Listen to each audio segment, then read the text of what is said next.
All right, well, good morning, everybody. It's good to see everyone. I hope you're enjoying our weather here in State College. This is very odd. We don't usually have rain. So it was interesting when Lisa asked me if I would do this. I didn't know what I'd have to talk about because I'm, like you said, I'm in charge of teaching and learning with technology at the university, right? And as I started to dig into it a little bit, I thought I'd do a talk that was called Emergent Forms of Conversations, but then I thought of an alternative title for us about how I stopped worrying and learned to love the conversation.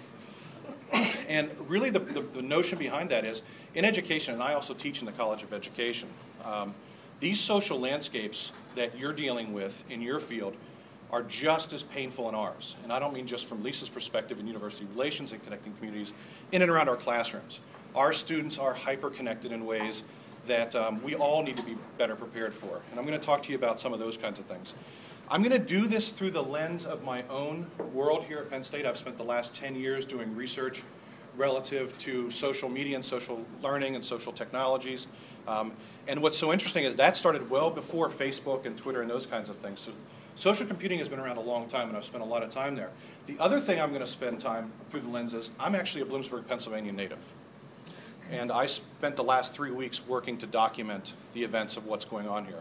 And I'm going to share with you just what it looks like from a citizen side as well, comparing and contrasting what happens in the professional space that you all know so well, but what has happened to me and what's gone on in my social landscape. I didn't go about taking pictures of the Bloomsburg flood to become a social media star or anything like that. I did it because I felt as though it was important. So you're gonna have to bear with me today, right? So I'm gonna go through what I really know well and stuff that I hope that we can have an interesting conversation about, okay?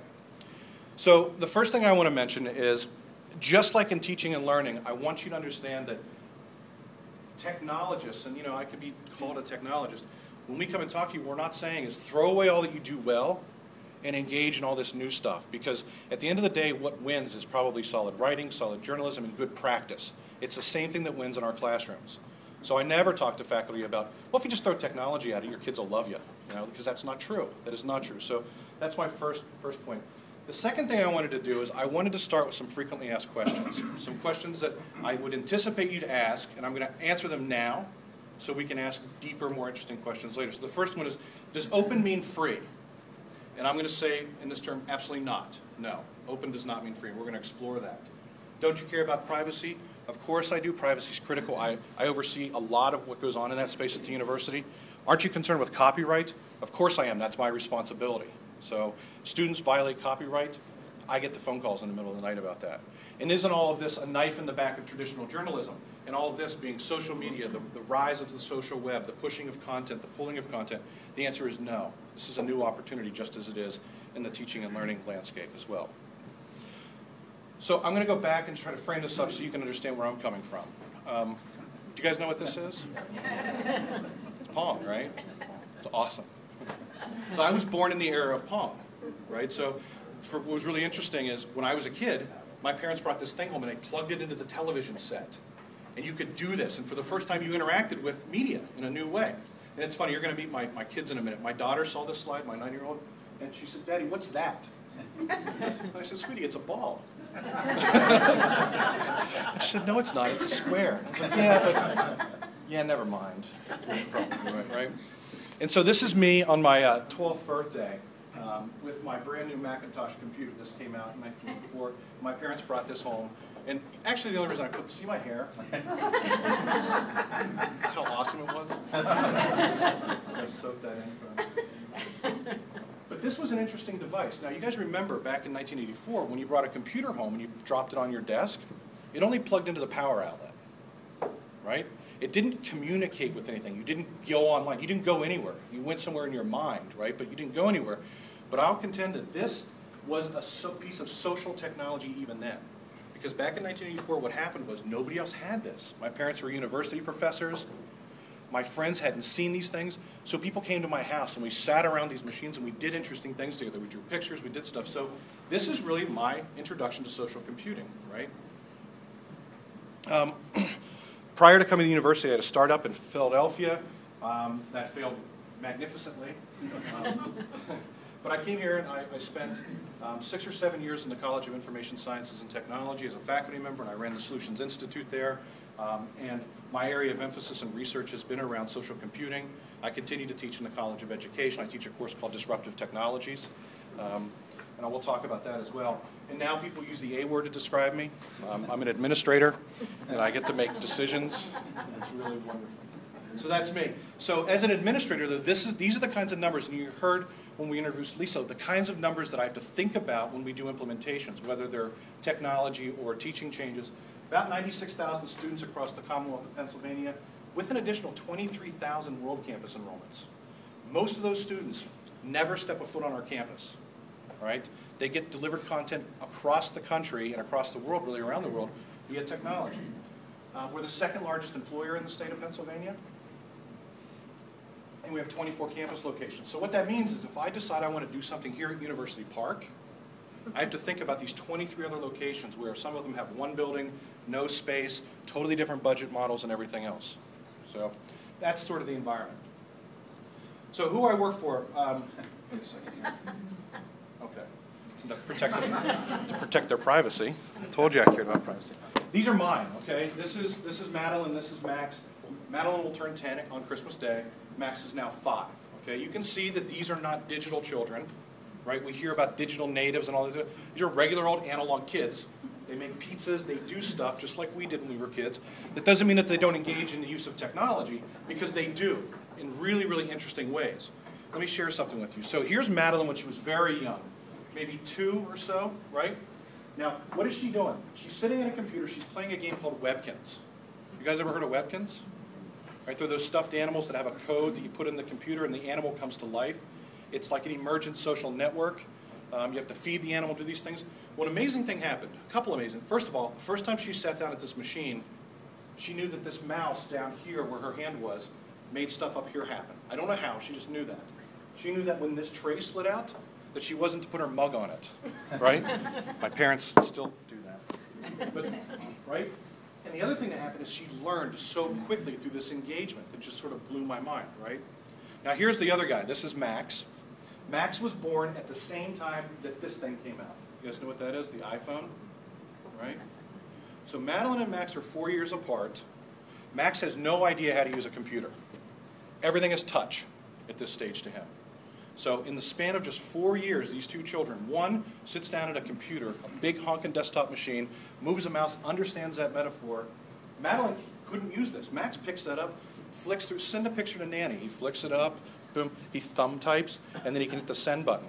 That's really mind-bending, right? And you think about audiences, and I think about this a lot because that time difference is essentially a freshman to a senior, right? And those radically different styles of expectations that they have in their engagement with technology. Now, my daughter, she's been documenting the Bloomsburg flood as well. This is her blog. It's called MaddieCast.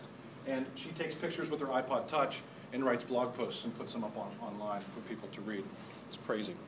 So now, here's my other group. These are my current students. And so many of us think about this generation that we live with, and I hear other colleagues talk about this notion of short attention spans, right? That they can't focus on one thing. There's no such thing as long-form anything. But if you look at this, this is a dorm room or an apartment. And look at the technology in this room, and musical instruments and cameras and computers. This is stuff that would have cost us tens of thousands of dollars just a handful of years ago that now is available in a mobile device that fits in our pocket where you can capture, edit, and publish live on the web at any moment in time. They're actually really good students. The students at Penn State are incredible students and incredibly bright. They don't walk around with t-shirts that say stuff like this. It's a myth that these kids are not engaged.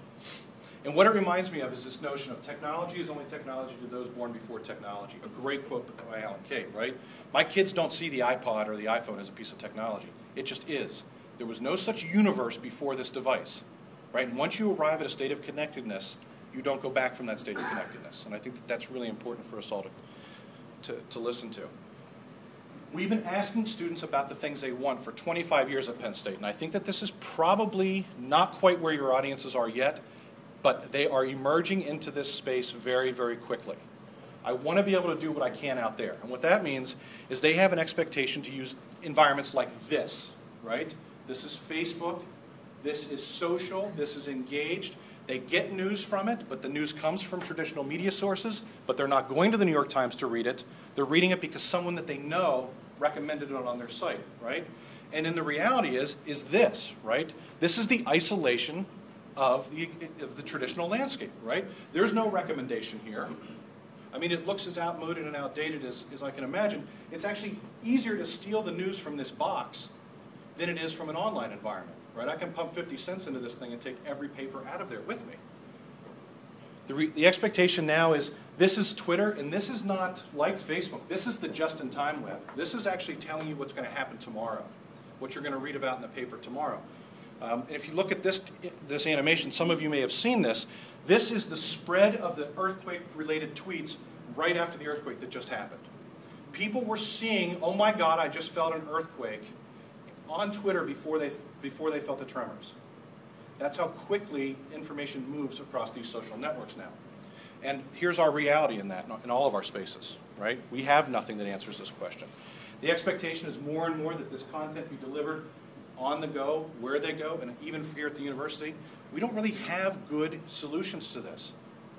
These slides aren't mistakes, they're just our reality, right? These things don't exist. Their expectations look like environments like this. Do you guys know what this is? This is World of Warcraft. The most popular, massively multiplayer online game there. A lot of people look at this and say it's a massive waste of time. But if you talk to the people that actually participate, you can't solve a single mission in this without working with someone else. It's a radically collaborative problem-solving environment. And we're all delivering environments that still look like this, right? And we wonder why our audiences are staring at us. Both from the back of the room and at the newsstand, I'm guessing, right? Well, why? Let's look at a couple of things. This is the first thing. Let's look at the new complexity of the home media ecology, just at home. Let's not even think about out in the world. This is what in 1975 the home media ecology looked like. Look how easy this is. Think of the simplicity of 1975. Remember 75? Some of you? I had 3 television channels, right? You waited until 6 o'clock for the news. You thought that news only happened once a day. You had no idea that news was this ongoing thing, right? And look at this stuff. Your local storage, you couldn't play anything from here. You had a cassette tape, you needed another device to take that and put it in to do something with it. Now, compare that to today's home media ecology, right? This is what we're competing with as educators and as journalists, right? This is what we're competing with. The overload, the constant opportunity to engage, both in traditional forms and new social forms of content. And if you look at this and you compare and contrast the media universe, look at the mobile phone users, 228 million. And think about the fact that that is an industry that is only 10 years old, really. Compare it to today's U.S. homes with at least one TV set at 115 million, right? The shift is on, and it's been on, and you can see it here. Now mobile phone web users are approaching the number of U.S. homes with television sets. So before we go any further, I'd like to go back to the first internet. You know, the one that Al made for us. Web 1.0. So I'm talking 1994, 1995, the birth of the web browser, you know, when it was really hard to create for, and when we created for it, we made stuff that looked like this. You guys know what this is? This is HTML. This is the markup language or the programming language behind the web pages that we all used to make. And what was really crazy about the first web is that it was a one-way platform. You'd sit down and you consumed, right? The only thing that we began to figure out how to do on it was sell stuff. We did a little commerce, but it wasn't the true collaborative platform that it was invented to be, right? And that was a shame. But then in about 1998 or so, 1999, some interesting things started to happen. 96, the USA Today started publishing their webpage a couple of times a day. Oh my God, news is happening more than once a day. That's insane. Then we move into this thing called the architecture of participation, where what you put in is almost as important as what you get out. And that's the world that we're living in right now. So just for our purposes, I'm going to define Web 2.0 as this idea of easy, available, collaborative, participatory. But at the end of the day, the one thing I want you to take away from this is that it's not a technology at all. What's fueling the web today and the social spaces really isn't Facebook. It's the people who participate there. So it's the people that are really Web 2.0. And if you're a Charlton Heston fan, you know that it's just people, right? So what are we afraid of? Well, think about some of these things. And they include, this is data from my world, right? But I'm assuming it's similar to yours. How they access information. Let's look at that for a second, right? Social networks are recommendation tools. That's what they are. They don't go to your web pages anymore, right? They go to their favorite social spaces where the people that they actually trust, the people with a face, tell them what they should be reading, and then they engage in discussion over there. It drives me crazy. I'm a blogger. No one leaves comments on my blog anymore because they're all talking about it on Facebook or on Twitter. It drives me crazy, but I have to realize that this is the new reality. How they connect with media? 40% of our students, remember 96,000, 40% of our students watch TV on their computer and not on a television set. So imagine what our dorm rooms look like, where they used to bring TVs. And imagine me as an IT director, and I had to provision things like internet access. And now they're using their internet access not just to do research stuff, they're watching MajorLeagueBaseball.com, right? And so now that totally alters the way we provision services, just as I imagine it would change the way you do. How they control media? You guys, I'm sure, have heard of DVRs and TiVo, right? Does anybody here not have, like, right? Because like once you do this, you never go back, right? Right? Like, and that's the thing. The expectation is shifted to the point where, my God, I can control what night television is on because I have it right here. I can click this button. I can watch The Office right now. You don't go back to a less state of connectivity with that. How they create media? Now, this is another one that should resonate with you. A third of the Penn State students last year created and shared a digital media piece online. So some 33,000 students created and shared digital media online at this university. And that's the new norm. Go downtown tonight if you're staying overnight and watch them come out of some of the bars. And they're all taking pictures and shooting videos of each other. And you ask them, what are you doing with that? They don't sync that to their computer. It never ends up on their computer. It goes straight online. And then it gets deleted from their phone. The web is their archive. But disruption happens. And we've been here before. Now, this is from my world. Here's a technology, a highly disruptive technology. The teacher knows as little how to use it as his pupil. And I'm sure that you know that this is about the internet or the personal computer. But the reality is this is a quote from the chalkboard in 1840. Now I want you to think about what disruption means in a classroom for a second. What this means in my field is that for the first time ever, the teacher went home in 1839, came back in 1840, and for the first time ever, she had to turn her back on her students and write. For the first time ever, she had to be able to spell. For the first time ever, she really had to be able to write in those big loopy letters, right? All teachers do. Guess what? They don't all have the same handwriting teacher. That's an instructional practice. That's taught to you as a teacher, so students in the back room can see that. So this disruptive technology, my wife said it looks a lot like an iPad, which sort of cracks me up, doesn't it? This little technology altered but radically disrupted teaching practice for a number of years. And there are examples of this throughout history. So these are things that repeat themselves over and over and over again. And then you say to me, yeah, this is all great, but the web is like terrifying, right? Well, look, we all screw up. Let me show you an example of that. This is, I run this conference, a symposium for teaching and learning with technology, and we don't hire photographers. We can't afford them. So we ask people to take pictures and use Flickr and tag them with the tag that we select for that year on Flickr. So they all aggregate together. And it's great. We get these photos of people, handsome people having really good conversations. And then they all aggregate together, right? So these are Explorer tags, TLT Sim 09. So these are pictures coming from lots of people. Well, something I noticed that year was this. As I went through them, I started to see some photos that clearly weren't from the symposium. like I don't remember her at the symposium. Now, Lisa, what do you think that the provost's office thought when I sent them the Flickr photo stream before I saw these photos show up in here? That this woman was at. So this is now think about this for a second. This is a new form of a conversation for this person. And I'll tell you why. You see all these tags here? What this person did was that day went through the trending tags on Twitter, the most popular things happening online, and applied her tags to applied those tags to all of those photos to insert these photos, this narrative, whatever this narrative is that this person's building, whatever it is, into the stream that is our conference, right? And that is an emergent form of a conversation online that terrifies us because, in a lot of ways, you know, open disrupts traditional models and feels like a loss of control, right? Now, the good thing is we're technologists and we understand this stuff, and we screwed up. I contacted her. She removed the tag. It was no big deal.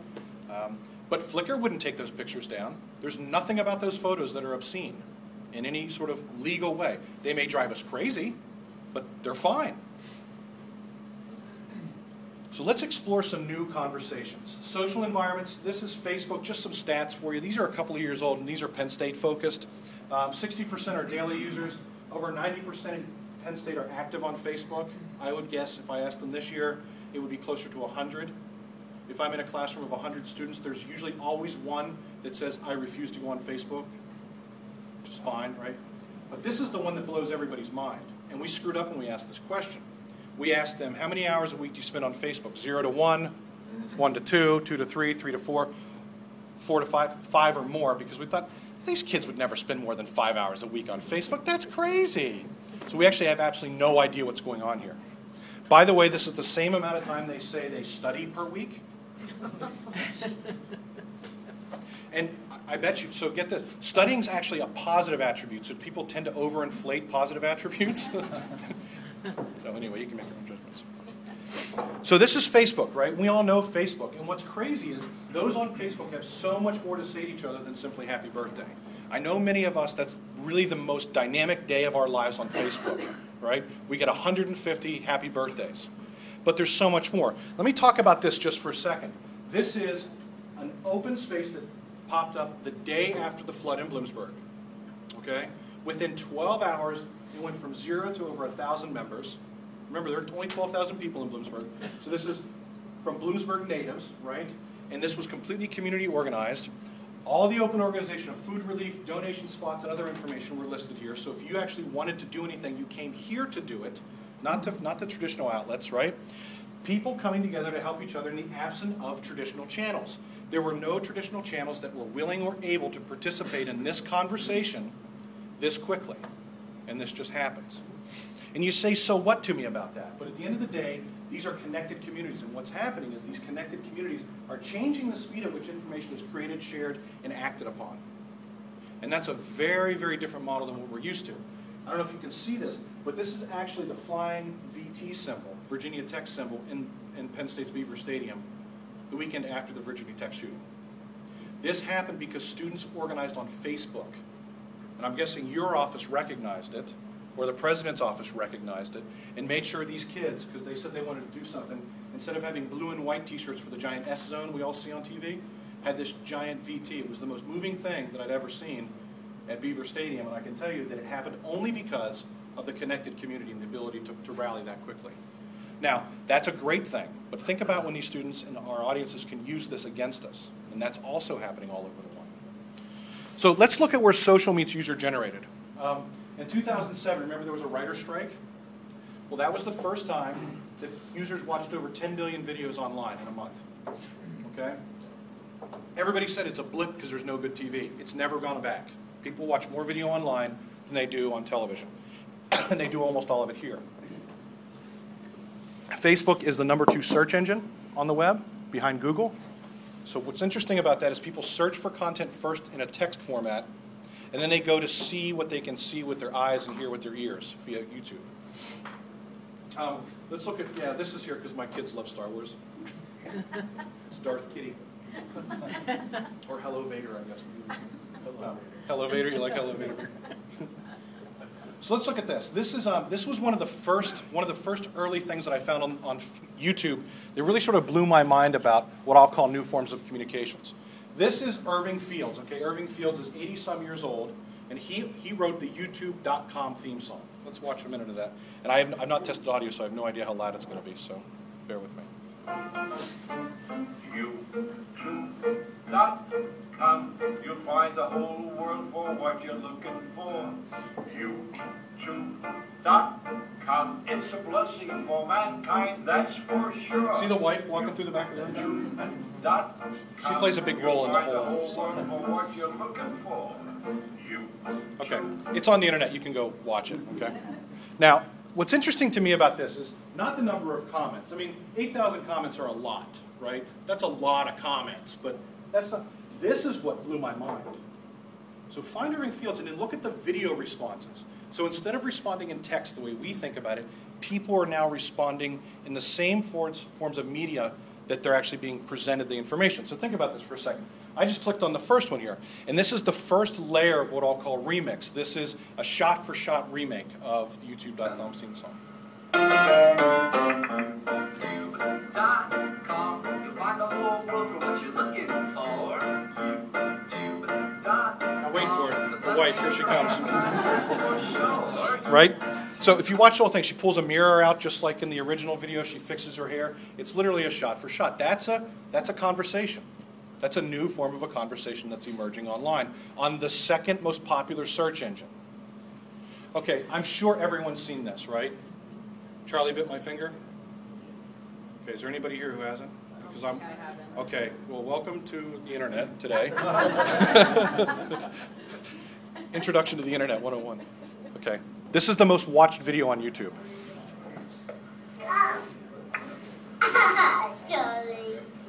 Charlie bit me. Ah.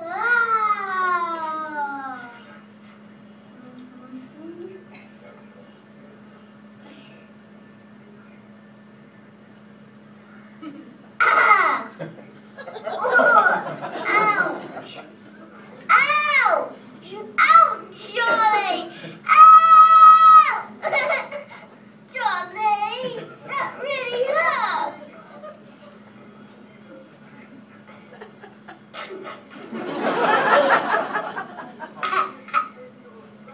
No, Charlie bit me. And that really hurt, Charlie, and it's still hurting. Okay, so that's the whole video. Now, I want you to understand that there was no advertising for that. There was no trailer. You know, the voice, like there will be a finger that will be bitten, right? None of that. Look at this number of views. Right? 270 million. And I pulled this down, you know, I don't know, this is not new, I can tell, because it's an old version of a browser. I probably pulled that stat down 6 months ago. Now what's crazy is this video, if you go and drop into the wormhole on it, has been extended over 2,000 times. And it's happening everywhere. This is a new type of conversation that's happening. People remaking it, remixing it. Go look at it, and you'll find the prequel to Charlie Bit My Finger as acted out. The Halloween version where he bites the finger off. You name it, it's there, right? The Phantom Finger, all of them. They're all there. And those are conversations. So let's take a look at some of these other things. Images. Images as conversations. So I was in Bloomsburg on September 11th. 2 days after the flood happened, I had my camera. I was heartbroken. It's my hometown. My parents had 4.5 feet of water in their basement, right? People I know lost everything. Over 1,000 homes were condemned in our town with 12,000 people. I took 373 photos that day. I just walked around town, and I posted them to Flickr. Remember the lady with the thing and the legs and the, right? I posted them to Flickr. I want to share some of this with you. Here's some pictures. That was a picture of me when I was a kid that I found outside in the town park behind my parents' house, right? Here's the picture of the Bloomsburg Fair. This is the Leonard Street gate where you actually go in. Here's a picture of Route 11 in Bloomsburg. This is a highway destroyed by the flood. These are people cleaning out apartments that my dad owns. They're homeless now. I want to show you this. Like, I'm not popular on the internet, right? These are my Flickr stats. I mean, I don't know if you can see that, but that's what we call in the business relatively flat. Right? This is when I posted the photographs. That's that one day. 2 days after I posted these photographs, 35,000 views of those photographs. Now I want you to think about that for a second. If 35,000 views in my local newspaper had been placed appropriately, openly, not free, not for download, but for viewing, layered with marketing and advertising next to them, it would have radically changed their ability to sell advertising to the. And you say, well, it's a one-time event. Yeah, it's a one-time event, but those events happen all the time, right? We've already talked about the fact that news happens every single day and every minute of every day. So in those 3 weeks, from 9/11 to 9/28, I've had 153,650 views of those 373 photos alone. That represents almost 99% of every view I've ever gotten since 2004 when I started publishing photos on Flickr. And it looks like this is flat, but these are still 8,000 and 10,000 views a day. Still, people are coming and clamoring for this. I ran a source. I'm the number 5 source of images on Google for the Bloomsburg flood, after 4 of Bloomsburg University. Let's talk about text and blogs, essentially. Let's look at old school web publishing, okay? This is the way, this is why people didn't do this in the early days. And this is why we're losing to this now. You had to actually use applications like text editors and Dreamweaver and other things and make HTML files. Remember we looked at those? They looked like this. Like nobody writes like this. And then to get them online, we had to use these things like FTP, okay? And those look like this. I mean, I don't even know what the hell that is. Right? And then you get to look at them with a web browser. You realize everything's wrong, and you start over again. And so even in higher ed, we ignored this for 7, 8, 9 years. We didn't want our students doing this stuff with us because it took up weeks and weeks of my class to teach them how to put a single web page online, right? I wanted them to express themselves. So look at the simplified publishing model now. There's an authentication, like this is how I get into my blog. I get in here, I type. You guys know how to type. I mean, we know typing. This isn't HTML. And I hit a button, and I'm online, and I'm published, right? Like I can write a letter to the editor of my local newspaper and publish it myself. Here at Penn State, the Blogs at Penn State project that we launched in 2008, well, really 2007, these are the stats from August of 2011. Look at the growth, number of blogs. From 2000 to 36,000 blogs, students, faculty, staff, writing in the open here at the university. Look at the number of entries, 207,000 pieces of content being authored every day by normal people, right? And they're getting comments, 124,000 comments on these posts. It's staggering to me. And then you say, okay, yeah, but a lot of them are private because we're an institution, we don't want anything public. People can self-select. It's a binary. Open or closed, what do you want? Overwhelmingly, of those 36,000 blogs, 35,000 of them are open. Because the people that write in them know that the only way that somebody else is going to read it or comment on it or like it or share it or do anything with it, build social currency, is in the open. So let's look at some of that personal publishing. This is where it started for me. I wrote this one first blog post on September 9th. I was trying to collect stories. So what I was doing is I was asking my friends whose homes were destroyed if they would send me photographs and little stories, and I would plot them on a map. Because I wanted people to be able to go someplace and find information about, hey, when this happens again, because it's going to, what homes were affected, right? Because none of that stuff exists. So now we're just building, right? So that was the first post, right? And the Press Enterprise, honestly, awesome what they did, is they opened up their newspaper for the 2 or 3 days, I think 2 days following. It was open, it was free. You could go and they gave you a username and password, free. Everybody could read it. But then they closed it after that. They closed it back up. And nobody could get information. And what all of a sudden I found was every person that was coming to my blog was coming via these key terms. These are the search terms from September 9th on my blog. Bloomsburg flood zone map, Bloomsburg flood 2011, Bloomsburg flood pictures, maps of Bloomsburg, and flooding. Okay, I write about teaching, learning, Macintosh computers, iPads. I've never seen search terms like that before. I had one article posted. So I wrote this, 50 comments, right? I got 2 negatives, and one was this one. And this is really interesting, right? If you understand even generally what a debacle the internet has been for traditional journalism, you would understand that free newspapers don't pay for themselves. Of course they don't pay for themselves. And open doesn't mean free, right? There needs to be a way to engage in these types of conversations to support our communities in new kinds of ways.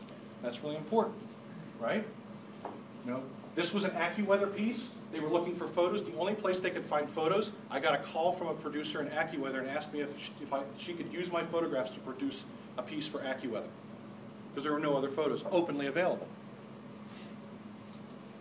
I posted this. I had people all over State College coming up to me and saying, 1,000 homes? I had no idea there was even a flood in Bloomsburg.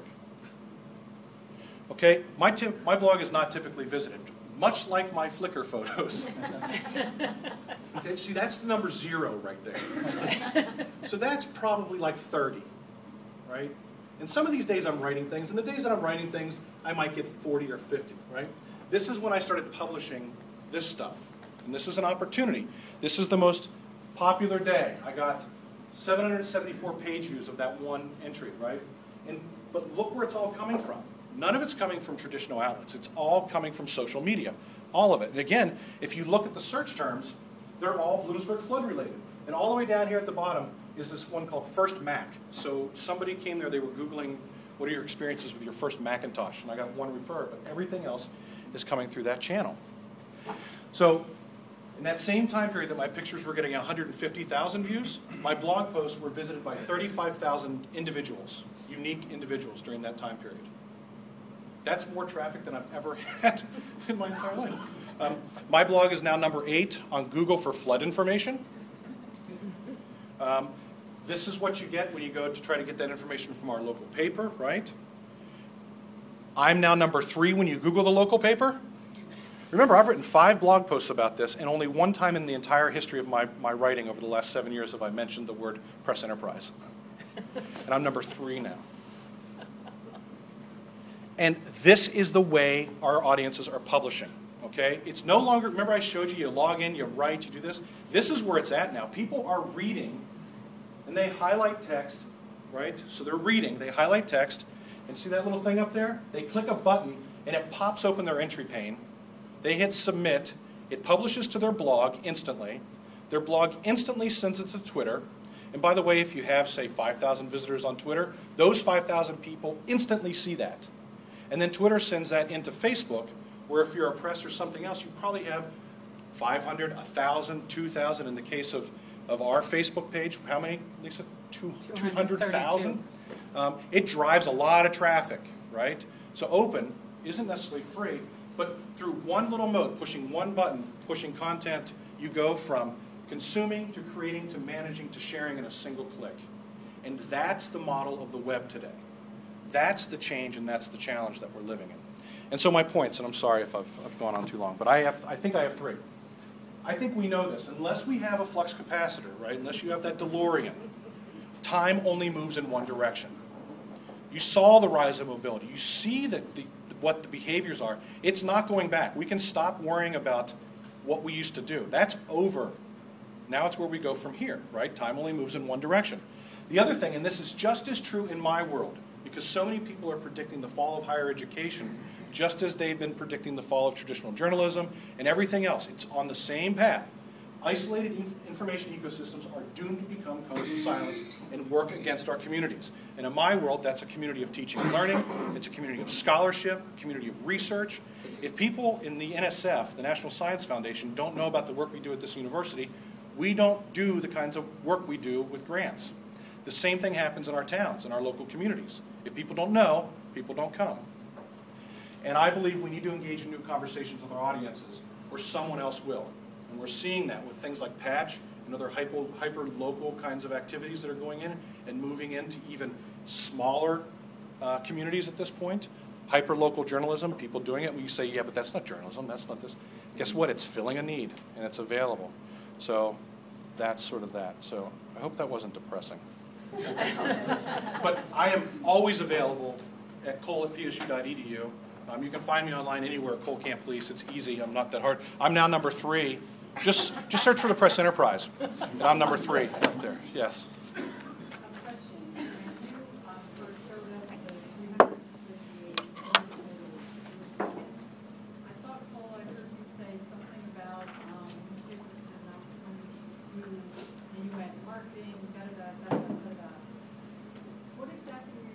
Okay, you have to ask that again. I missed it. I was pouring out. I apologize. I said what? And then when you were sharing with us how many people went to the photos. Yes. In there, I Okay. thought I heard you Yes. say Okay. something relative to publishing. Yep. And an opportunity and marketing and a few other things. And I'm just wondering. Yes. If you were here in my seat, what would you have done if you were in publishing and that occurred? I would have, okay. It's a great question. It's a great question. I might even have an answer. But see, I'm an educator, so everything's theoretical to me, right? So my photos are labeled Creative Commons. And that means that all you have to do is give me attribution, and you can reuse them. So I'm guessing your papers have photographers that you're paying money to, right? Nobody paid me that day. I walked around town with my camera and I took those photographs. Now, if your paper has a publishing engine in place that allows you to put that gallery up, like I did right there, and each time you click on that photo, it's a page impression, right? And that page impression allows you to layer that page with as much advertising as you possibly want, right? Or drivers to other news articles, or drivers to things like, I don't know, flood abatement, right? Every time you go to the next picture is another page with another page impression, layered with more ads, right? Some of those photos I showed you, they were getting 400 and 500 views each. If you go to the HuffingtonPost.com, for example, and you want to look at a gallery of, I don't know, movie stars in their bathing suits. You know, the Huffington Post does this all the time. Well, guess what? You see a gallery, and if you want to look at any of those pictures, you go one by one by one. And every time you go one by one by one, the whole page loads up with all the surrounding content. And some of that content isn't even advertising. A lot of it is driving people to other places in the paper that they want people to visit and do those kinds of things. So that's what I was talking about with the photographs. And so you talk about the marketing of it. So if we had captured your photos, and then, let's see, I'm trying to. Or your own photographer would have taken them. Yeah, yeah, but then Flickr, You wouldn't have put them on Flickr. You would have put them on your own newspaper website. okay, I understand that. Right. I guess I want to get some more immediacy about utilizing Flickr As a driver? as a driver to get people back to us. Okay, that's a great question because Flickr, just like YouTube, just like iTunes U, or iTunes in general, these are platforms that are, for the most part, freely available. And they are trafficked at an incredible rate. The number of people that use the search engines within those spaces is phenomenal. So you could actually embed your photos in Flickr, right? In your own in your newspaper's website's account in Flickr, and then use those same photos and embed them in your newspaper site. So not only are you not even taking up your own bandwidth, right? You're not even using your own bandwidth. You're using Flickr's bandwidth because you're embedding that content from over there. But people are still discovering, you're still driving people to the newspaper, right? So the same thing happens in YouTube. I don't post video on my own blog because I don't have that kind of storage. I don't have those. I post it to YouTube and I embed it. I tell a story about it on my blog. I let people discover it on YouTube, right? And across all these networks, that's the way that all this can happen. And they're there and they're available for us. And that's open.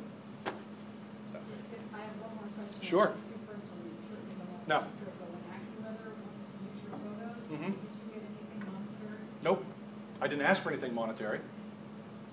She called me 5 times on my cell phone. I didn't pick up when I was in a meeting. Then she texted me. And then I knew, oh, someone's trying to get in touch with me. Well, I didn't recognize the number, right? So it was either a bill collector, right? It could have been my boss, you know. So, and then finally, we did an exchange on email, and I said, all I ask is Creative Commons marked for attribution, and please. And she said, absolutely. And she was on a really tight deadline, but I can tell you it was the only television piece I saw about the Bloomsburg flood in the first 2 days. And it made me really proud to have an opportunity to be a part of that. So no, I've not made a dime on any of this stuff. I should have been selling Google AdSense on my blog for the last couple of weeks. Maybe I could have paid for my hosting this year. Any other questions? I'm here. I think the only thing I would like Yeah. to ask, because maybe other people have this question, when you're talking about putting things like that out on Flickr, and so many people put their entire photo albums, their world, if that crashes, goes down, aren't you giving up all of your control of all of your photos? So even us as newspapers, if we use that as our bandwidth and we decide to use that as our archives, aren't we potentially losing what is our own if that goes down? And Sure. You can't say it's Absolutely. impossible. That No, it's not impossible. And I would say that by doing that, you're doing a great job of keeping that content stored away someplace. Yeah. And I'm not being curt or anything else, but congratulations, right? That doesn't mean that you don't also archive it like you do as a newspaper, right? The job of newspapers is either to do that themselves or to provide that access to the libraries, right? Or to other archivist services. We're not talking about long-term strategy for your own content. We're talking about immediacy, right? I have friends that live in other parts of this country that are working to bring relief to Bloomsburg, and they can't because there's no official news, right? I would say that even in the days following an event like this, it may be, I hate to use this term, it may be a moral imperative to participate with your community along those lines. I'm not saying it is, but it may be. But what it does is it creates, like I said, a cone of silence. So, and I would also counter with, YouTube is owned by Google, and Google's pretty damn good at the web. Flickr's owned by Yahoo. They're less good at the web, but they're still really good at the web, right? Twitter stays up now. It handles things like revolutions in Egypt, right? It probably could handle the amount of tweets you're going to get in a local municipality. Facebook also manages things like revolutions in Iran. So I see trying to run it on your own server as a huge risk relative to these platforms that are built to manage huge amounts of traffic. Huge amounts. Lisa and I talk about this all the time about emergency preparedness in our own websites here. Like if something happens, what does that mean to us here, right? Because we're used to a couple 100,000 people banging around our web pages, but we're not used to 1 million. You know, Facebook, Twitter, Google, those people are used to that kind of traffic. So I'd urge you to explore those kinds of things, you know? So, okay? Thank you. Did you have a question? Okay. You don't need it? Okay.